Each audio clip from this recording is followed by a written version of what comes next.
Fruits. While there is life and fruit, there is hope. When this truth is realized by the 999 out of every 1,000, professors of the healing art will be obliged to abandon their profession and take to fruit growing for a living. I have myself known the wonderful cures to follow on the adoption of a fruitarian dietary in cases of cancer, tumor, gout, eczema, all kinds of inflammatory complaints and wounds that refused to heal. Many people have heard vaguely of the grape cure for diseases arising from overfeeding and the lemon cure for rheumatism, but for the most part, these cures remain mere names.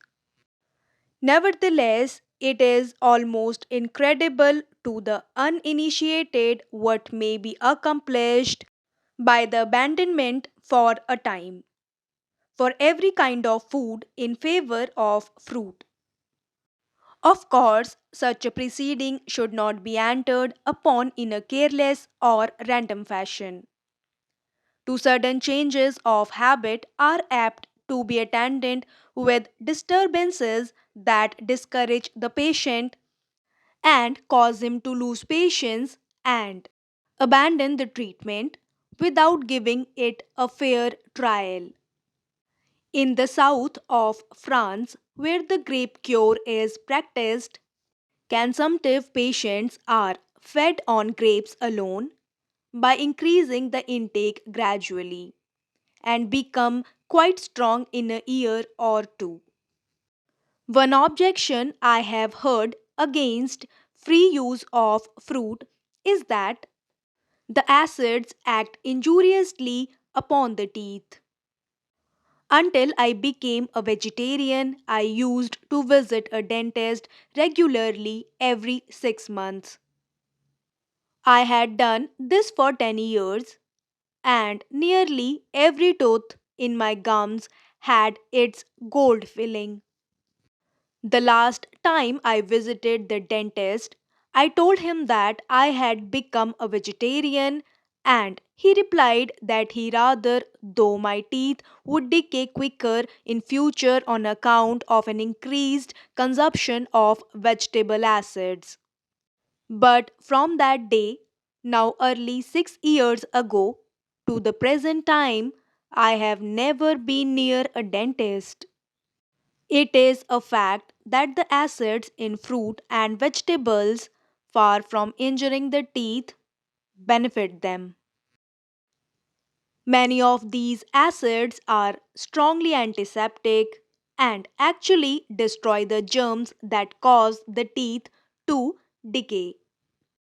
On the other hand, they do not attack the enamel of the teeth, while inorganic acids do.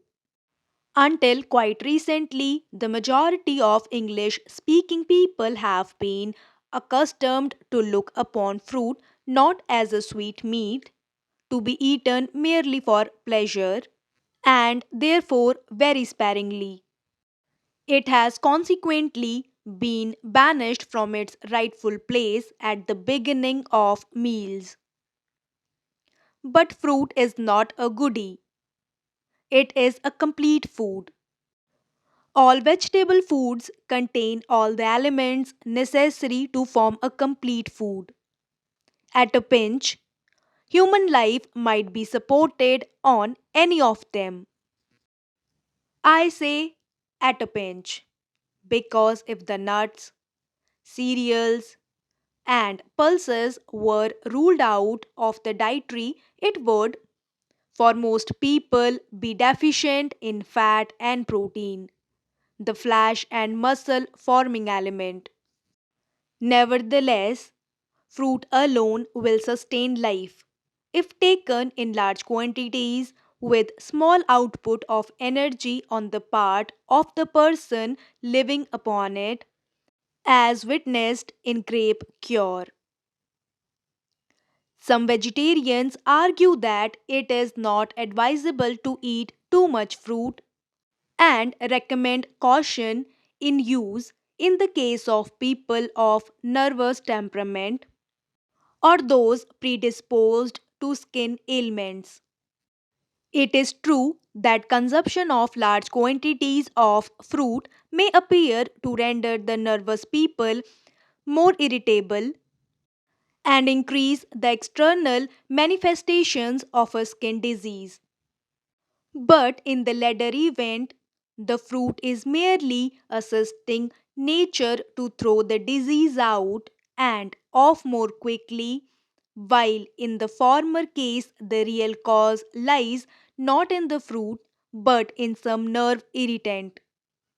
The nervous system tends to become much more sensitive upon a vegetarian, especially fruitarian diet, and people often attribute their increased nervousness and irritability to the diet when it is simply that they now react more quickly to poisons.